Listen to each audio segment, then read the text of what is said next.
Finally today, one more hardware review in a month that has seen so many of them.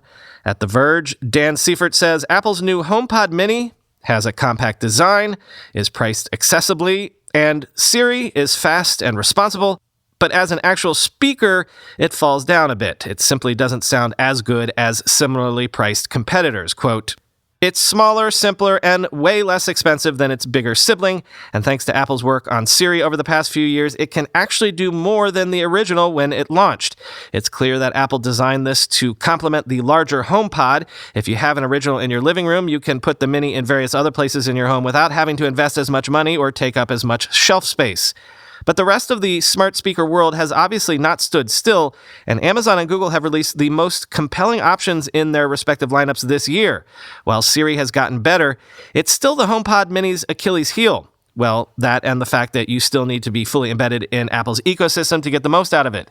With the first HomePod, Apple prioritized sound quality above all else. That's not quite the same with the HomePod Mini, but you can still hear the effort that went into making the Mini sound relatively good. I say good in quotes because for its size, the HomePod Mini sounds quite nice. It's considerably better sounding than the similar-sized 4th Gen Echo Dot, and it puts out more bass than other small smart speakers.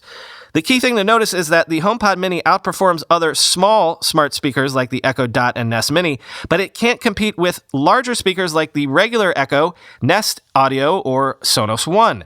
The HomePod Mini is priced closer to those larger speakers, although it really belongs in the small speaker class when it comes to the sound it can produce. At 3.3 inches, the HomePod Mini is about the same size as the 4th Gen Echo Dot and considerably smaller than the full-size Echo or Google's Nest Audio. As a result, it has just one speaker, a downward-firing full-range driver that is designed to evenly spread sound in all directions. 2 passive radiators help to accentuate lower bass tones, but they shouldn't be confused with the multiple active speakers that are in the Echo and Nest Audio. At $100 compared to the original HomePod's $350 launch price, the Mini is priced low enough that you can envision buying more than one and spreading them throughout your home. It does most of the things you expect a smart speaker to do and sounds good when doing them. If you're already fully bought into Apple's ecosystem, including services, it's hard to fault the HomePod Mini's price or capabilities. It also provides an escape from some of the privacy concerns and baggage that come with the Echo or Nest smart speakers, including the increasingly common ads that show up in Alexa's responses. But it feels like Apple is still 2 years or more behind Amazon and Google when it comes to smart speakers.